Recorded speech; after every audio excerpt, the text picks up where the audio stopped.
কিন্তু দাদা কিন্তু ভরসা করার মতো একটা মানুষ ছিল না। পাশে দাঁড়াবে মানে আপনি ক্ষমতা থাকলে মানুষটা একটা আশ্বাস দিয়ে যে আপনার কিছু হবে না, সেই মানুষটা কিন্তু তাদের পাশে ছিল না। আজকে এরকম একটা সুন্দর একটা দিনে দাদাকে আমরা কাছে পাইনি, দাদাকে আমরা হারিয়ে ফেলছি। এটা আমাদের জন্য অনেক বেশি কষ্টকর, আফসোসের একটা কারণ। সবাই তো আপনার জন্য আজামি শেরপুর আছেন। আজকে এমন একটা জায়গায় আছি, সেটা আপনারা যারা চেনেন, আলহাজ গুলাম মুস্তফা নান্দা কুড়িগ্রাম ইউনিয়ন বিএনপি সভাপতি, তার গুরুস্থানের পাশে আমি চলে আসছি আজকে জুমা নামাজ পড়ে। তো বিষয়টা হচ্ছে যে দাদাকে অনেক দিন থেকে যেহেতু আমরা হারিয়ে ফেলছি, সেক্ষেত্রে অবশ্যই দাদার সঙ্গে আজকে খবর জিয়ারত করতে আসছি। সকলে দাদার জন্য দোয়া করবেন, আর অবশ্যই সামনে দিকে আমরা এগিয়ে যাচ্ছি, আপনারা দূরে থাকুন।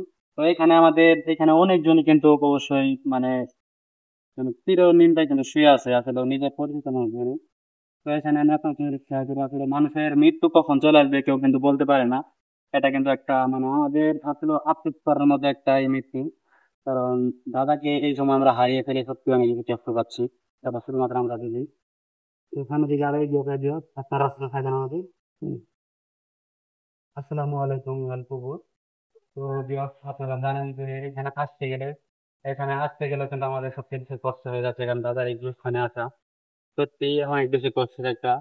আসলে বলতে গেলে যে এই দাদাকে আমরা হারিয়ে ফেলছি, তিনি যে দীর্ঘদিন থেকে যেভাবে কষ্ট করেছে সেটা কিন্তু আপনারা অবশ্যই জানেন। যে যখন আমলি ক্ষমতায় ছিল তিনি কিন্তু প্রচুর পরিমাণ কষ্ট করেছে। সেই কষ্ট কিন্তু এখন মানে এখন সুন্দরভাবে একটু ভাবে থাকতো, সেই থাকা কিন্তু ভাগ্যে আসলেও থাকা হলো না। এই যে আমার দাদার কবর দেখতে পাচ্ছেন, আল্লাহ আসলে তিনি আজকে বেঁচে থাকলে সত্যি অনেক বেশি আসলে মানে আমাদের ভালো থাকতো, অনেক বেশি ভালো লাগতো। এখানে কিন্তু শুয়ে আছে আমার চিরনিন্দ্রায় শুয়ে আছে আমার নিজের আপন মানুষই। এখানে আপনারা দেখছেন, এটা হচ্ছে আমাদের পূর্ব বাজারের বিশিষ্ট ব্যবসায়ী রফিক মাহাজন, যাকে এক নামে চিনেন, তাই তার কিন্তু কবর। আর এটা হচ্ছে আল্লাহ গোলাম মুস্তফা নান্দা কুড়িগ্রাম ইউনিয়ন বিএনপি সভাপতি ছিলেন, তিনি আজকে চিরনিন্দ্রায় শুয়ে আছে। এই পাশে আবার দাদি শুয়ে আছে, তার স্ত্রী। আর ওই পাশে কিন্তু আমার কাকা রানা কাকা, তাকে সকলে যারা চিনেন অবশ্যই রানা কাকাকে, রানা কাকার সঙ্গে যারা পড়াশোনা করছেন তারা সকলে বুঝবেন, আল্লাহ গুলাম মুস্তফা নান্দার দ্বিতীয় মানে ছেলে আর কি। আর এই পাশে শুয়ে আছে আমার অবশ্যই মানে নিজের খুবই আপন মানুষ, মানে আলহাজ আবুল কালাম, তাকে তো সবাই চেনেন। আসলে বলতে গেলে এখানে গুরুস্থানের বিষয়ে আমি একটু আপনার সাথে শেয়ার করতে আসছি। মানে মাটি তো কাঁচা মাটি, সেটা অবশ্যই নরম। আর এই পাশে শুয়ে আছে আমার এক খুব যে ক্যামেরাম্যান অবশ্যই, তারই কিন্তু মা। সবাই দোয়া করবেন তাদের জন্য। আর অবশ্যই দাদাকে হারিয়ে সত্যি আমরা বেশি অনেক বেশি কষ্টকর একটা বিষয়, কারণ এরকম একটা সিচুয়েশনে দাদাকে যে হারিয়ে ফেলবো এটা কিন্তু আসলে মানার মতো না। যারা আসলে সবচেয়ে বেশি আফসোস হয় কোন বিষয় নিয়ে, সেটা হচ্ছে যে এত কষ্ট করে গেছে নয়না কুড়িগাঁও নিয়ে আসলে বিএনপি, কিন্তু তারা কিন্তু ভরসা করার মতো একটা মানুষ ছিল না।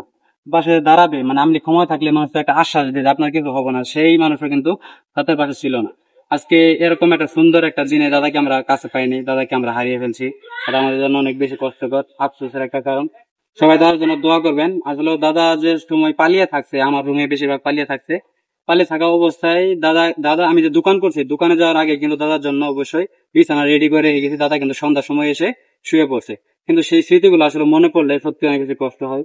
কারণ আজকে দাদা এখানে শুয়ে আছে, দাদার জন্য আসলে কিছু করতে পারতেছি না, শুধুমাত্র দুনিয়া থেকে কিছু দোয়া ছাড়া কিছুই করা যায় না। তবে আল্লাহ তালা যেন দাদাকে জান্নাতবাসী করে, এখানে যারা কবর অবশ্যই চিরনিন্দ্রায় শুয়ে আছে তাদেরকে যেন আল্লাহ তালা জান্নাতবাসী করে। সবাই দোয়া করবেন সব জায়গা থেকে।